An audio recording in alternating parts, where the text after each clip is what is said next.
Europe के कुछ देश, G7 के भी कुछ देश अब एक साथ आगे आ रहे हैं, जिससे कि अमेरिका की जो गुंडागर्दी है, जो दादागिरी है, उसका मुकाबला किया जा सके। देश के प्रधानमंत्री जी भी इस बात का बार बार आह्वान करते हैं कि हमें आत्मनिर्भर होना पड़ेगा, वापस हमें स्वदेशी को अपनाना पड़ेगा। सुबह से शाम तक जो भी हम विदेशी कंपनियों के प्रोडक्ट्स इस्तेमाल कर रहे हैं, उससे भी हमें बचने की जरूरत है। पूरी दुनिया में एक नया न्यू वर्ल्ड ऑर्डर बन रहा है, और इस न्यू वर्ल्ड ऑर्डर में ब्रिक्स कंट्रीज, पूरा भारत, रसिया, चाइना, मिडिल ईस्ट, यूरोप के कुछ देश, G7 के भी कुछ देश अब एक साथ आगे आ रहे हैं, जिससे कि अमेरिका की जो गुंडागर्दी है, जो दादागिरी है, उसका मुकाबला किया जा सके। डॉलर का जो साम्राज्य है उसको तोड़ा जा सके। इसके लिए सारे देशवासियों को एकजुट होने की जरूरत है। आज से 250-300 साल पहले एक कंपनी ने देश को गुलाम बनाया था, ईस्ट इंडिया कंपनी, और करीब 10 ताकतवर लोगों ने लगभग 64 ट्रिलियन डॉलर की लूट की थी। 10 ताकतवर लोगों और कंपनियों ने कुल मिलाकर के 200-250 सालों में 100 ट्रिलियन से ज्यादा भारत की आर्थिक लूट हुई। और देश आज राजनीतिक आजादी के बावजूद भी आर्थिक गुलामी में, शिक्षा चिकित्सा की गुलामी में, वैचारिक सांस्कृतिक गुलामी, ग्लानि कुंठाओं में आज भी डूबा हुआ है। तो जब देश के लोगों को यह पता लगता है कि 100 ट्रिलियन से ज्यादा लूट विदेशी आक्रांताओं ने की, एमएनसीज ने की, तो उनके प्रति सहज एक घृणा, नफरत ही नहीं, उनके बहिष्कार का, बाइकाट का भाव भी अंदर जागृत होता है कि यदि हमें भारत को मजबूत बनाना, भारत की इकोनॉमी को, भारत के करेंसी को मजबूत बनाना है, भारत के नागरिक को हमें गौरव दिलाना है, भारत को का वर्चस्व हमें पूरी दुनिया में प्रतिष्ठापित करना है, तो देश के प्रधानमंत्री जी भी इस बात का बार बार आह्वान करते हैं कि हमें आत्मनिर्भर होना पड़ेगा, वापस हमें स्वदेशी को अपनाना पड़ेगा। सुबह से शाम तक जो भी हम विदेशी कंपनियों के प्रोडक्ट्स इस्तेमाल कर रहे हैं, उससे भी हमें बचने की जरूरत है।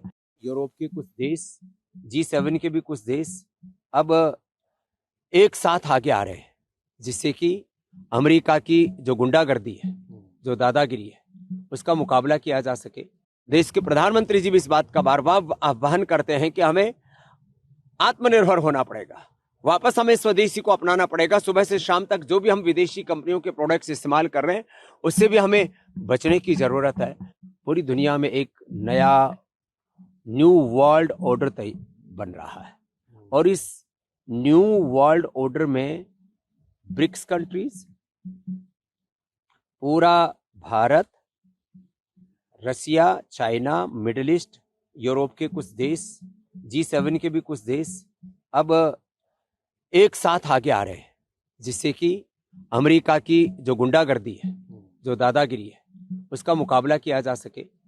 डॉलर का जो साम्राज्य है उसको तोड़ा जा सके। इसके लिए सारे देशवासियों को एकजुट होने की जरूरत है।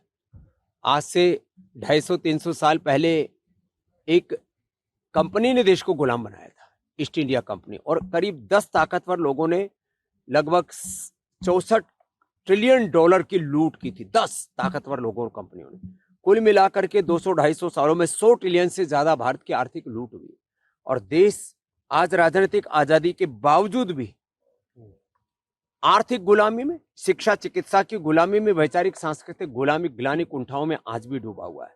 तो जब देश के लोगों को यह पता लगता है कि 100 ट्रिलियन से ज्यादा लूट विदेशी आक्रांताओं ने की, एमएनसीज ने की, तो उनके प्रति सहज एक घृणा, नफरत ही नहीं, उनके बहिष्कार का, बाइकाट का भाव भी अंदर जागृत होता है कि यदि हमें भारत को मजबूत बनाना, भारत की इकोनॉमी को, भारत के करेंसी को मजबूत बनाना है, भारत के नागरिक को हमें गौरव दिलाना है, भारत को का वर्चस्व हमें पूरी दुनिया में प्रतिष्ठापित करना है, तो देश के प्रधानमंत्री जी भी इस बात का बार बार आह्वान करते हैं कि हमें आत्मनिर्भर होना पड़ेगा, वापस हमें स्वदेशी को अपनाना पड़ेगा। सुबह से शाम तक जो भी हम विदेशी कंपनियों के प्रोडक्ट्स इस्तेमाल कर रहे हैं, उससे भी हमें बचने की जरूरत है। यूरोप के कुछ देश, G7 के भी कुछ देश अब एक साथ आगे आ रहे हैं, जिससे कि अमेरिका की जो गुंडागर्दी है, जो दादागिरी है, उसका मुकाबला किया जा सके। देश के प्रधानमंत्री जी भी इस बात का बार बार आह्वान करते हैं कि हमें आत्मनिर्भर होना पड़ेगा, वापस हमें स्वदेशी को अपनाना पड़ेगा। सुबह से शाम तक जो भी हम विदेशी कंपनियों के प्रोडक्ट्स इस्तेमाल कर रहे हैं उससे भी हमें बचने की जरूरत है।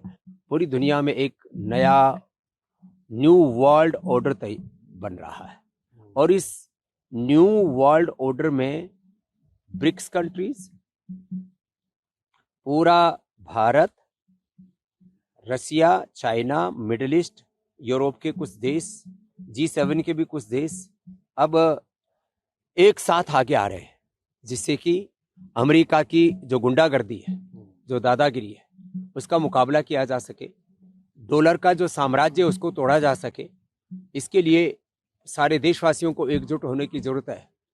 आज से 250-300 साल पहले एक कंपनी ने देश को गुलाम बनाया था, ईस्ट इंडिया कंपनी, और करीब 10 ताकतवर लोगों ने लगभग 64 ट्रिलियन डॉलर की लूट की थी। 10 ताकतवर लोगों और कंपनियों ने कुल मिलाकर के 200-250 सालों में 100 ट्रिलियन से ज्यादा भारत की आर्थिक लूट हुई। और देश आज राजनीतिक आजादी के बावजूद भी आर्थिक गुलामी में, शिक्षा चिकित्सा की गुलामी में, वैचारिक सांस्कृतिक गुलामी, ग्लानि कुंठाओं में आज भी डूबा हुआ है। तो जब देश के लोगों को यह पता लगता है कि 100 ट्रिलियन से ज्यादा लूट विदेशी आक्रांताओं ने की, एमएनसीज ने की, तो उनके प्रति सहज एक घृणा, नफरत ही नहीं, उनके बहिष्कार का, बाइकाट का भाव भी अंदर जागृत होता है कि यदि हमें भारत को मजबूत बनाना, भारत की इकोनॉमी को, भारत के करेंसी को मजबूत बनाना है, भारत के नागरिक को हमें गौरव दिलाना है, भारत को का वर्चस्व हमें पूरी दुनिया में प्रतिष्ठापित करना है, तो देश के प्रधानमंत्री जी भी इस बात का बार बार आह्वान करते हैं कि हमें आत्मनिर्भर होना पड़ेगा। वापस हमें स्वदेशी को अपनाना पड़ेगा। सुबह से शाम तक जो भी हम विदेशी कंपनियों के प्रोडक्ट्स इस्तेमाल कर रहे हैं उससे भी हमें बचने की जरूरत है। वीके न्यूज, राष्ट्र के नाम।